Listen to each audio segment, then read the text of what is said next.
নমস্কার, শুরু করছি এসডিটিভির অনুষ্ঠান ডক্টর অনলাইন।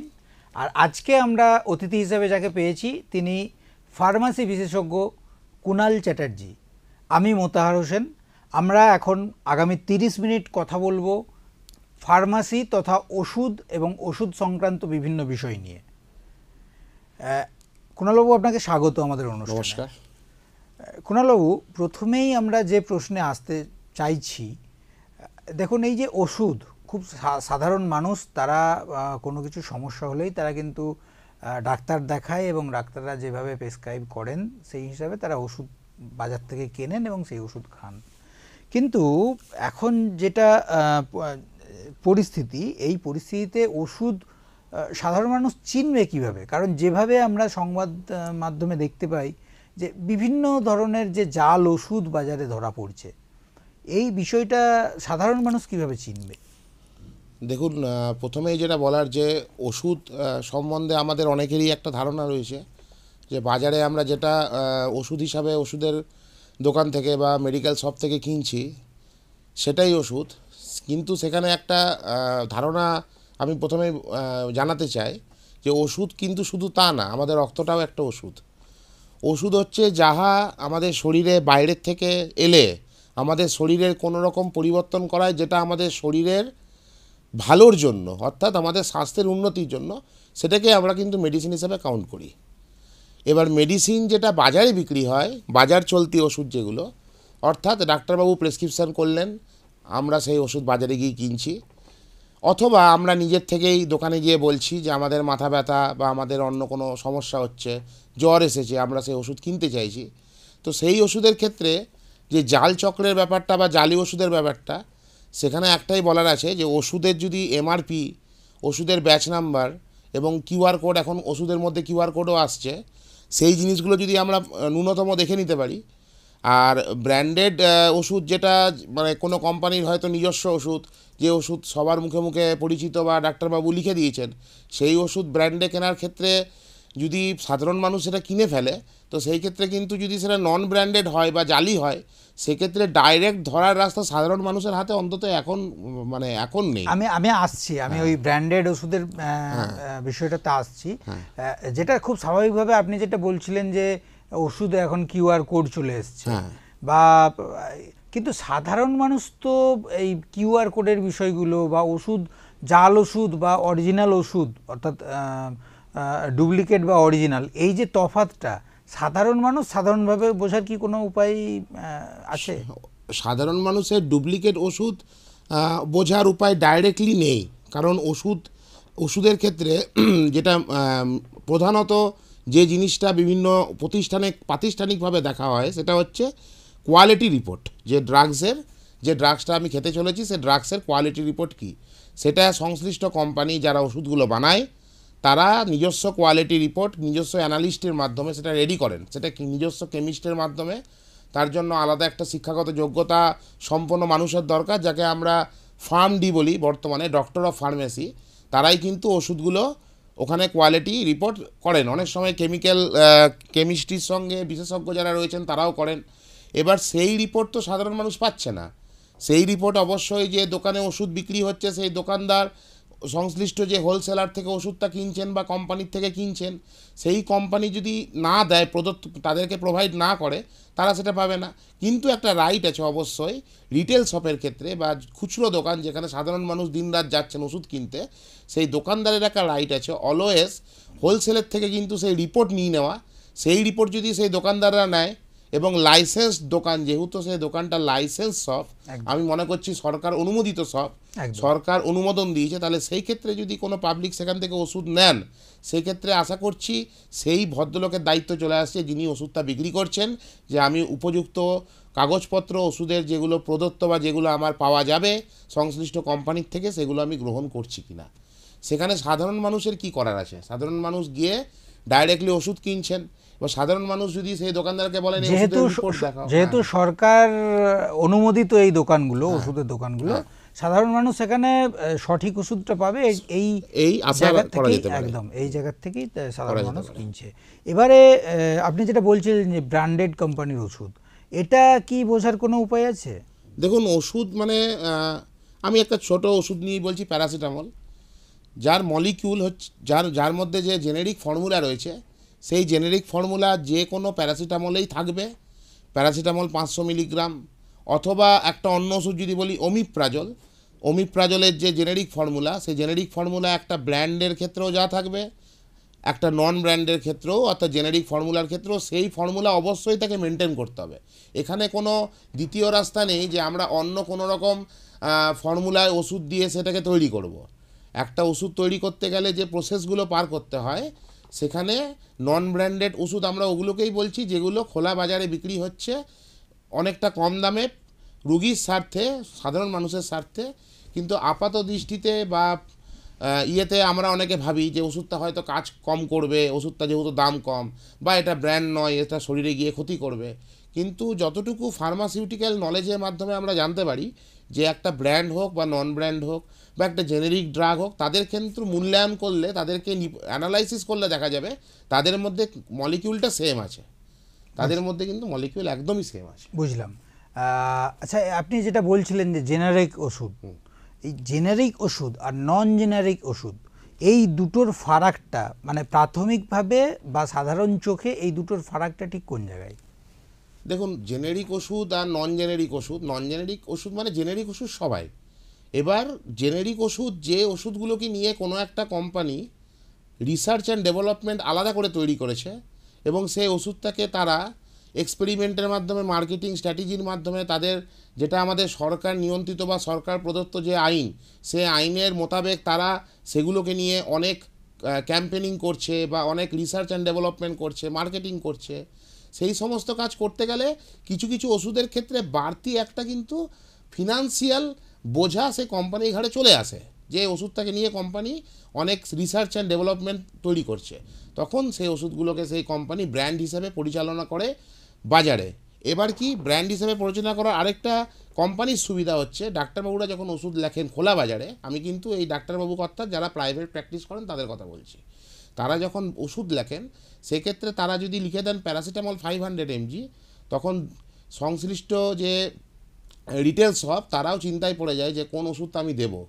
সেক্ষেত্রে একটা ব্র্যান্ড যদি লিখে দেন তিনি, সেক্ষেত্রে তারা অ্যাভেলেবিলিটির ক্ষেত্রেও একটা সুবিধা হয়। কিন্তু এখানে অসুবিধা একটাই, ব্র্যান্ডেড ওষুধ কিন্তু সাধারণ যে জেনেরিক ওষুধ তার থেকে কিছুটা পরিমাণ টাকা বা দাম তার বেড়ে যায়, ডিউ টু এই সমস্ত প্রসেস যেহেতু কোম্পানি সেই ওষুধের জন্য পালন করছে, যেমন রিসার্চ অ্যান্ড ডেভেলপমেন্ট, তার আলাদা করে মার্কেটিং স্ট্র্যাটেজি, তাকে নিয়ে অনেক দিন ধরে 10-12 বছর ধরে যখন ওষুধটা নিয়ে তারা বিভিন্ন জায়গায় বিভিন্ন রকম ক্রিয়াকলাপ করছে, এই জন্য তাদের দামটা কিন্তু একটু বেড়ে যায়। সেক্ষেত্রে ব্র্যান্ডেড ওষুধ আর নন ব্র্যান্ডেড ওষুধের মধ্যে এটাই তফাৎ হয়ে যাচ্ছে যে সেই ওষুধটা প্রচলিত, যেমন দুজন মানুষ রাস্তায় হাঁটছেন, দেখা গেল একজন মানুষ প্রচলিত মুখ, আরেকজন মানুষকে কেউ চেনে না, কিন্তু দুজনেই নিঃশ্বাস নিচ্ছেন, দুজনেই কাজ করছেন, হয়তো দুজনের কার্যক্ষমতা একই। এটা হচ্ছে তফাৎ। একদম বুঝলাম। কিন্তু এখানে আপনি যেটা যেমনটা বলছিলেন এবং যে ওষুধ, সেই ওষুধের যে মূল্য, সেই মূল্যর প্রসঙ্গ যখন উঠলই, স্বাভাবিকভাবেই এই তফাৎটা তো লক্ষ্য করাই যায় যে জেনারিক ওষুধের ক্ষেত্রে একটা দাম বা ব্র্যান্ডেড ওষুধের ক্ষেত্রে একটা দাম।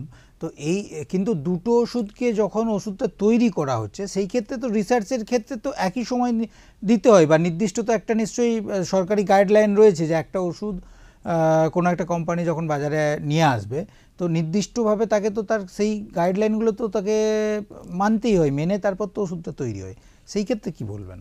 না, গাইডলাইন মেপে তৈরি হয় অবশ্যই। একটা ওষুধ তৈরি করতে গেলে ওষুধের যে কেমিক্যাল ফর্মুলেশন, সেটা র মেটেরিয়াল থেকে শুরু করে যাবতীয় জিনিস যেগুলো ব্যবহার করা হয় সেগুলো কিন্তু একই, একটা জেনেরিক মলিকিউলের ক্ষেত্রেও যা, একটা ব্র্যান্ডেড মলিকিউলের ক্ষেত্রেও তা।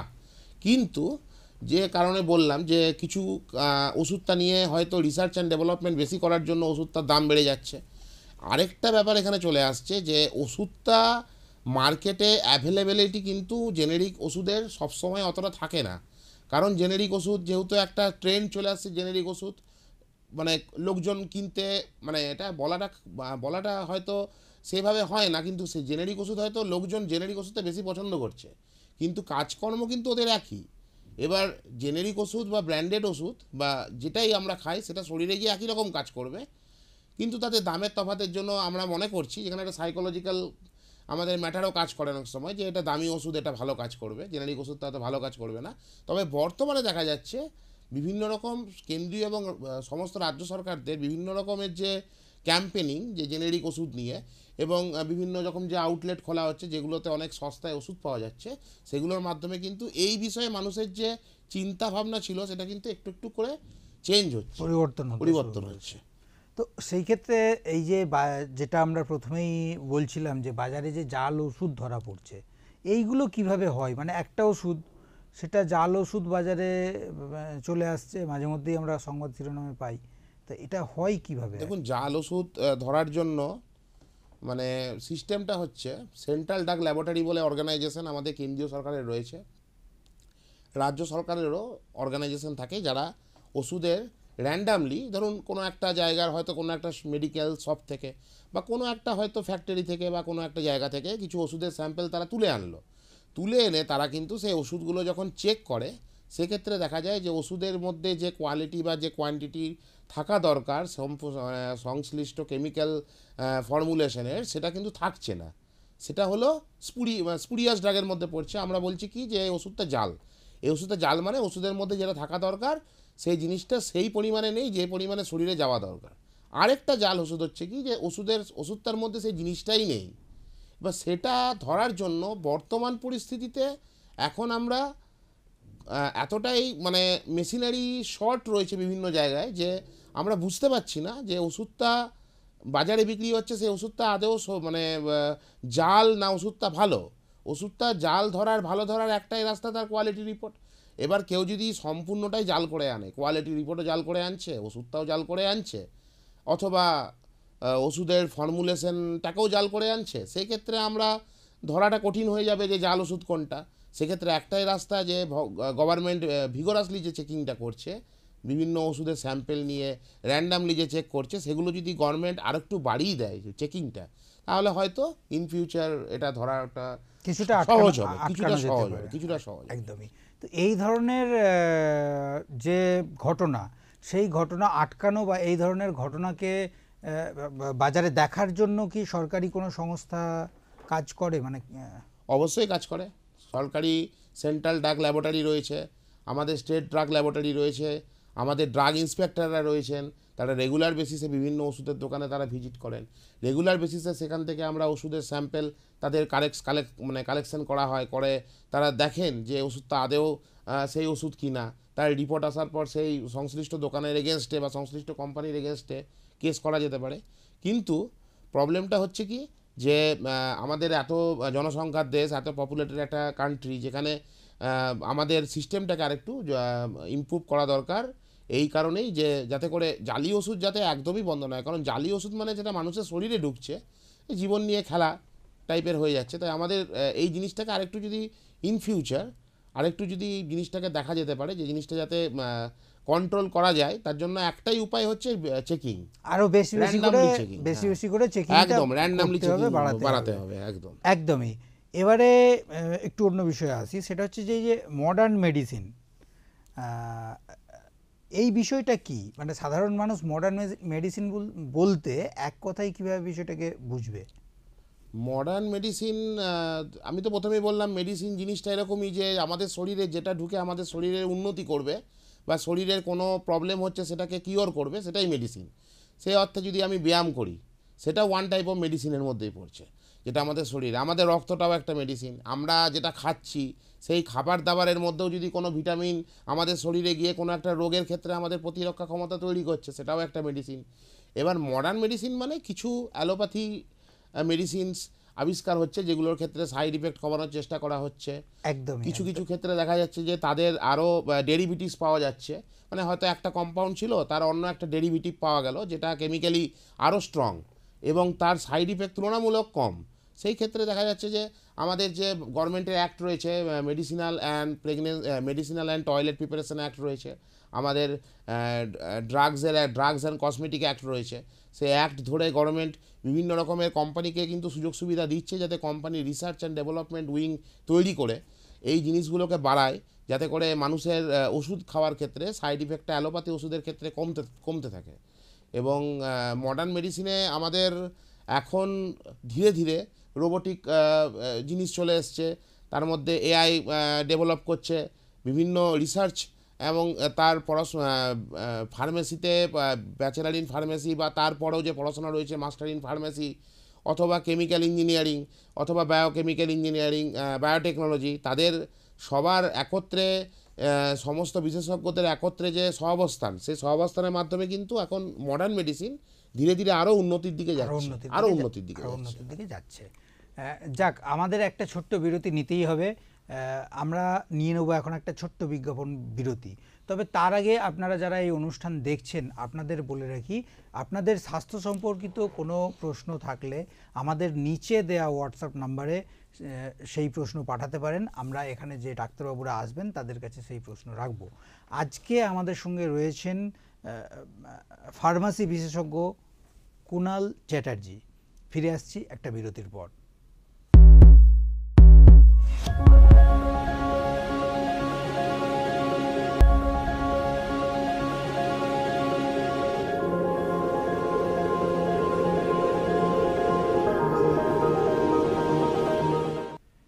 ফিরে এলাম বিরতির পর। আপনারা দেখছেন এসডিটিভির অনুষ্ঠান ডক্টর অনলাইন। আমাদের সঙ্গে রয়েছেন ফার্মাসি বিশেষজ্ঞ কুনাল চ্যাটার্জি। কুনালবাবু, যে কথা আমরা বলছিলাম বিরতিতে যাওয়ার আগে, এই যে পার্শ্ব প্রতিক্রিয়া বা সাইড ইফেক্ট, এই বিষয়টা মূলত এই বিষয়টা নিয়ে সাধারণ মানুষের মধ্যে কিন্তু নানা রকম মিথ ঘুরে বেড়ায় বা নানা রকম ভয় ভীতি কাজ করে। তো সাধারণভাবে কোন ওষুধে কতটা সাইড ইফেক্ট বা পার্শ্ব প্রতিক্রিয়া, এটা কি বোঝার প্রাথমিক কোনো উপায় আছে? আমি একটু সহজভাবে বিষয়টা দর্শকদের সামনে বলতে চাই যে যখন আমরা কাউকে, ধরুন শিক্ষক মহাশয় বললেন যে ক্লাসে যে তুমি নীল ডাউন হও, পড়া করে আসুনি, নীল ডাউন হও বা দাঁড়াও। সে নীল ডাউন হওয়ার সময় দেখা যাচ্ছে কেউ 1 ঘন্টা নীল ডাউন আছে, তার লাগছে না, পায়ে কোনো ব্যথা। কেউ হয়তো 5 মিনিট পরেই শিক্ষক মহাশয়কে বলছেন যে আমার হাঁটু কিন্তু ব্যথা করছে। বা কেউ হাঁটছে রাস্তা দিয়ে, নর্মালি হাঁটছে, দেখা যাচ্ছে যে 10 মিনিট হাঁটার পর সে বলছে আমার পায়ে ব্যথা করছে, আধ ঘন্টা হাঁটার পর বা 1 ঘন্টা হাঁটার পর কেউ বলছে আমার পায়ে ব্যথা করছে না। তো পার্শ্ব প্রতিক্রিয়ার সঙ্গে আগে আমাদের একটা জিনিস জানতে হবে, আমাদের ওষুধ কিন্তু ADME এই প্রসেসে আমাদের শরীরে গিয়ে টোটাল ম্যাটারটা হয়। ওষুধ একটা কী জিনিস, একটা বাইরের প্রোডাক্ট যেটা আমরা খাচ্ছি, আমাদের খাওয়ার পর আমাদের শরীরে কোনো কাজ করার জন্য বা হয়তো কোনো আমাদের শরীরে কোনো সিস্টেমে কোনো কাজ করার জন্য ওষুধটা খাচ্ছি। এবার ওষুধ খাওয়ার প্রসেসটা হচ্ছে ADME। এ হচ্ছে অ্যাবজর্পশান, যে আমি কোথা দিয়ে অ্যাবজর্ব করলাম, ডাইরেক্ট মুখ দিয়ে খেলাম, নাকি আমাকে কেউ ইনজেক্ট করলো, নাকি আমাকে কেউ লাগিয়ে দিল মলম, সবই কিন্তু ওষুধ। মলমটাও ওষুধ, ইনজেকশনটাও ওষুধ, আর ট্যাবলেটটাও ওষুধ। এটা হলো অ্যাবজর্পশান হওয়ার পর ওষুধটা হচ্ছে ডিস্ট্রিবিউশন হবে। ডিস্ট্রিবিউশন মানে কি, ওষুধটা শরীরে গিয়ে কোথায় ডিস্ট্রিবিউট হবে, কোথায় গিয়ে তার অ্যাকশনটা করবে। 3 নম্বরে কি, মেটাবলিজম, মানে ওষুধটা আমাদের শরীরে যাওয়ার পর ওষুধটা কী কী চেঞ্জেস আমাদের শরীরে আনবে। লাস্ট হচ্ছে এক্সক্রিশন, মানে আমরা আমাদের শরীর থেকে সেই ওষুধের কম্পাউন্ডটাকে কীভাবে বার করব আমাদের রেচন তন্ত্রের মাধ্যমে, ইউরিনারি সিস্টেমের মাধ্যমে। এইবার এই টোটাল ম্যাটারটার মধ্যে যেটা আসছে যে ওষুধ আমাদের শরীরে গিয়ে কী করছে। ওষুধ আমাদের শরীরে গিয়ে যেটা করছে সেটা হচ্ছে, ওষুধ ধরা যাক কারোর প্রেশার, ব্লাড প্রেশারের রুগী, তার প্রেশার বেড়ে গেছে, তো সে প্রেশারে ওষুধ খাচ্ছে। প্রেশারে ওষুধ খাওয়ার পর সে যখন প্রেশারে ওষুধটা খেলো, ওষুধটা গিয়ে আমাদের শরীরে কোনো একটা সিস্টেমে, দেখা যাচ্ছে, ধর আমি একটু ডিটেলসে যাচ্ছি, ACE বলে আমাদের ইনহিবিটর আছে, angiotensin to converting enzyme. Angiotensin to converting enzyme আমাদের শরীরে গিয়ে আমাদের শরীরের যে রক্তনালী, সে রক্তনালীর প্রসারণ নিয়ন্ত্রণ করে। এবার ACE ইনহিবিটরকে কিন্তু ACE1কে ACE2তে কনভার্ট করে দেয় কোনো একটা মলিকিউল প্রেসারের।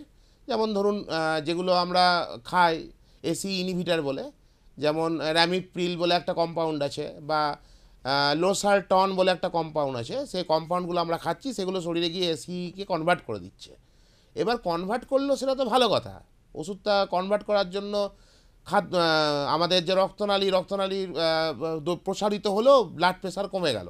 কিন্তু আমাদের শরীর ওষুধটার সঙ্গে কি করছে, দ্যাট ইজ ফ্যাক্টর। ওটা তো ওষুধ শরীরের সঙ্গে করছে। এবার আমাদের শরীর সে ওষুধটির সঙ্গে কি করছে, আচরণ, সে আচরণ করতে গিয়ে শরীরের অন্যরকম কিছু চেঞ্জেস চলে আসে।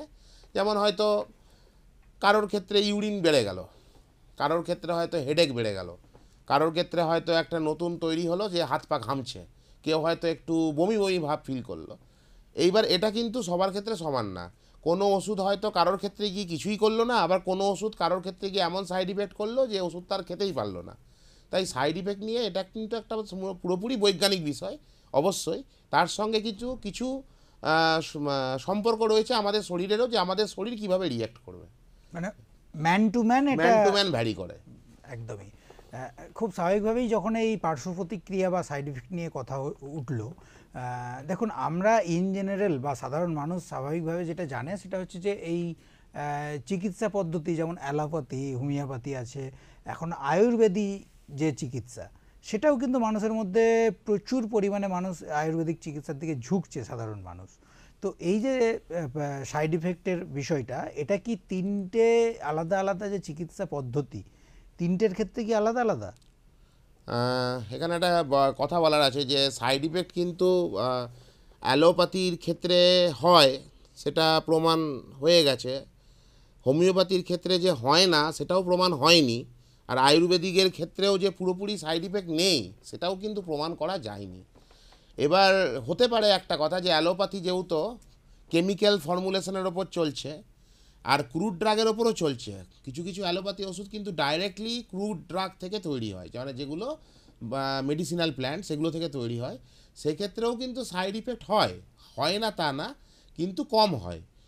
আয়ুর্বেদিক যেহেতু পুরোপুরি মেডিসিনাল প্ল্যান্টের ওপরেই তৈরি হয়, তাই সেক্ষেত্রে সাইড ইফেক্টটা ওদের তুলনামূলকভাবে অ্যালোপ্যাথির থেকে অনেকটাই কম হয়।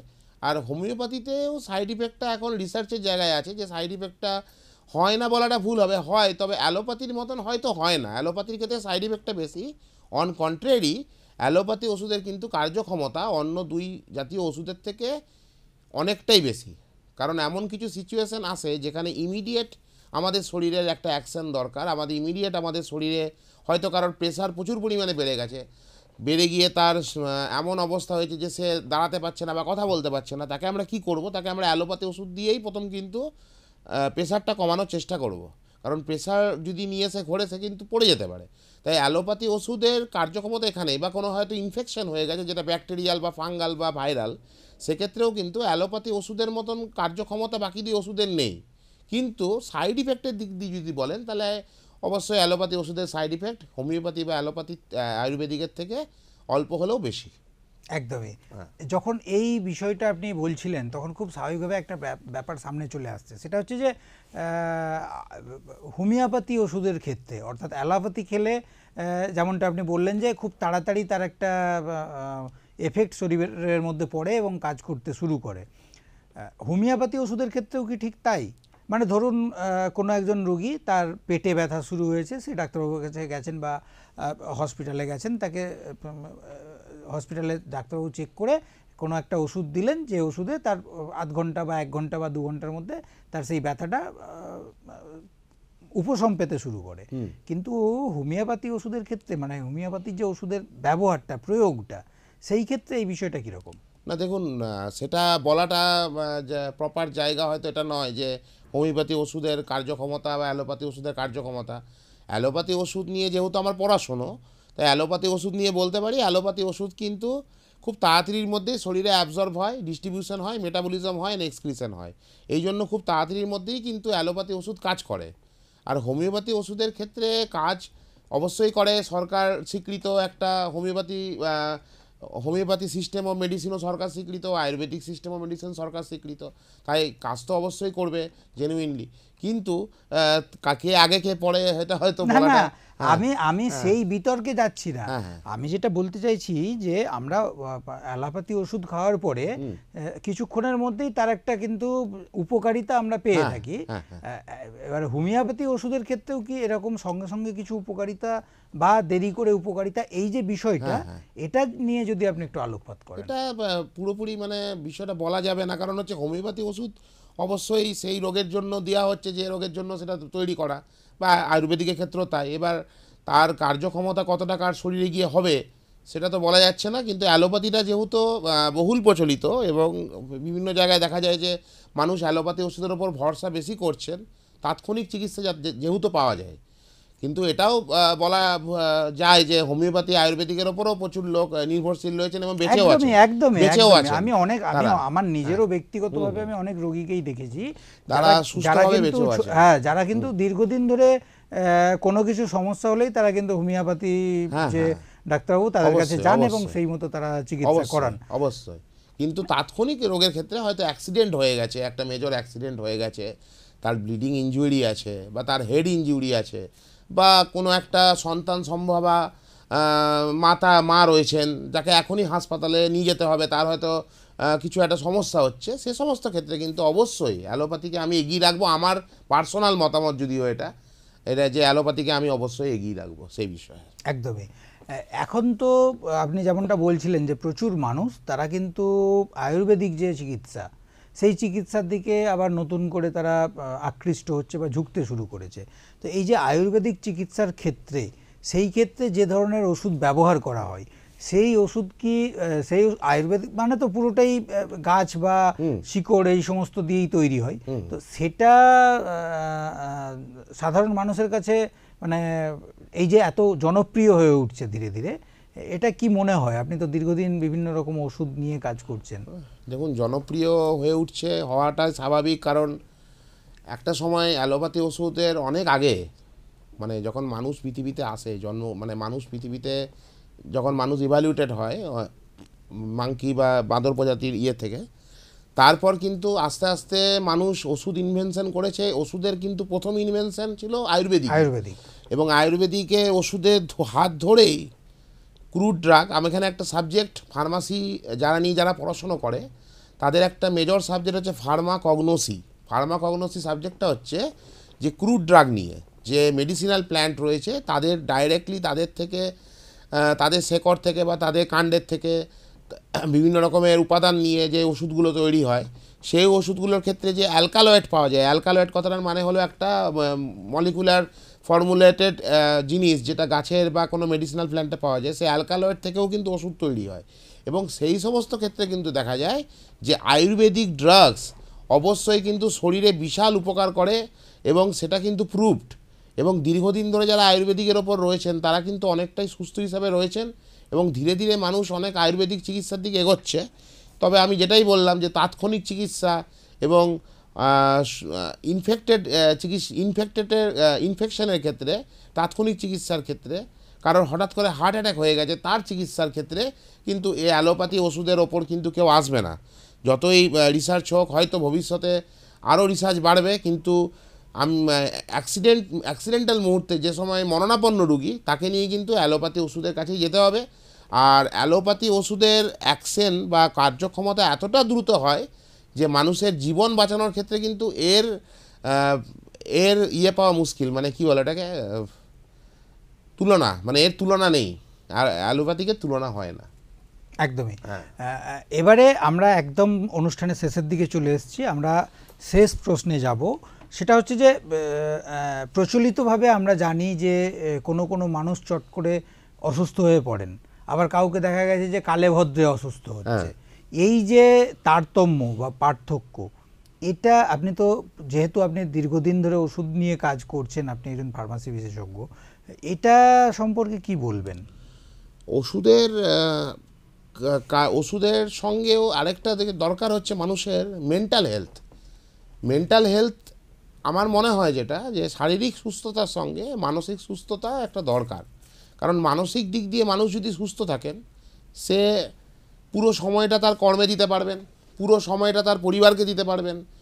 একটা দিনের মধ্যে যতক্ষণ সময় তিনি নিজের কাজ করবেন, বাকি সময়টা তিনি পরিবারকে দেবেন, তিনি সমাজে মিশবেন। আমরা সুস্থ মানুষ তাকেই বলি যে তার জীবনের ডেলি চ্যালেঞ্জেসগুলোকে মিট করতে পারছে, আমরা তাকে সুস্থ মানুষ বলি। সুস্থ মানুষ বলা মানে কি, যে তিনি ডেলি চ্যালেঞ্জেস তার জীবনে যা আছে সেগুলোকে সে মিট করতে পারছে, এবং রাতের ঘুমোতে পারছে, সকালবেলা উঠতে পারছে, সুস্থ হয়ে অফিস যেতে পারছে, কাজ করতে পারছে, সবার সঙ্গে মিশতে পারছে। এটাই আমাদের কাম্য। এবং সেই ক্ষেত্রে শারীরিক এবং মানসিক দুটো হেলথই দরকার। শারীরিক হেলথের জন্য তো এখন সাধারণ মানুষেরও অনেক জ্ঞান হয়ে গেছে যে তারা শারীরিক দিক দিয়ে সুস্থ রাখার জন্য তারা দৌড়চ্ছেন, ঝাঁপাচ্ছেন, ব্যায়াম করছেন, ফিজিক্যাল এক্সারসাইজ করছেন, সমস্ত রকমের যা করার সব করছেন। কিন্তু মানসিক স্বাস্থ্যটার দিকেও ধ্যান রাখতে হবে, আমি বলবো না সোশ্যাল মিডিয়ার থেকে দূরে চলে যান, তবে সোশ্যাল মিডিয়ার সঙ্গে এতটা লিঙ্কড হয়ে যাবেন না যে সারাদিন মোবাইল নিয়ে বসে আছেন। অফিস থেকে এসে বাসে ট্রেনে সবার ঘাড় নামানো, এই জিনিসগুলোকে একটুখানি কমিয়ে আনতে হবে। বাচ্চাদের ক্ষেত্রে অবশ্যই মোবাইল থেকে বাচ্চাদের দূরে রাখতে হবে, কারণ বাচ্চারাই ভবিষ্যতে বড় হবে। তাই বাচ্চাদের ছোটোবেলা থেকে যদি মেন্টাল হেলথ গন্ডগোল হয়ে যায় তাহলে কিন্তু বড়োবেলায় আরও কষ্ট হবে। তাই আরেকটা জিনিস কি, মানুষের এখন চাহিদাটা প্রচুর বেড়ে গেছে, চাহিদা কমাতে হবে।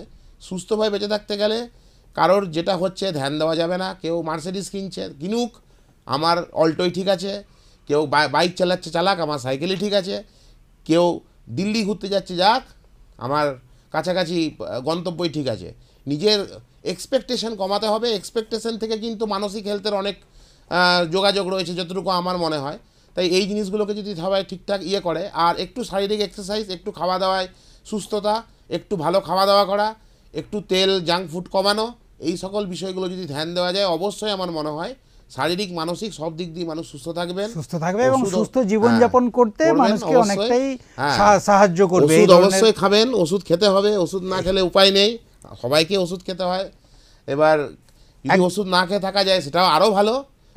একদমই আজকে আমাদের সময় একদম শেষের দিকে, আমাদের অনুষ্ঠান আজকে এখানেই শেষ করতে হচ্ছে। কুণালবাবু, আপনাকে ধন্যবাদ আমাদের স্টুডিওতে আসার জন্য। আপনারা যারা এই অনুষ্ঠান এতক্ষণ দেখছিলেন, আপনাদের স্বাস্থ্য সম্পর্কিত যা কিছু প্রশ্ন রয়েছে সেই প্রশ্ন আমাদের নিচে দেওয়া হোয়াটসঅ্যাপ নাম্বারে আপনারা পাঠাতে পারেন। আমাদের এখানে যে ডাক্তারবাবুরা আসবেন আমরা তাদের কাছে সেই প্রশ্নগুলো রাখব। এতক্ষণ আপনারা দেখছিলেন এসডিটিভির অনুষ্ঠান ডক্টর অনলাইন। আজ এ পর্যন্তই। অন্যান্য অনুষ্ঠান দেখার জন্য আপনারা চোখ রাখুন এসডিটিভিতে।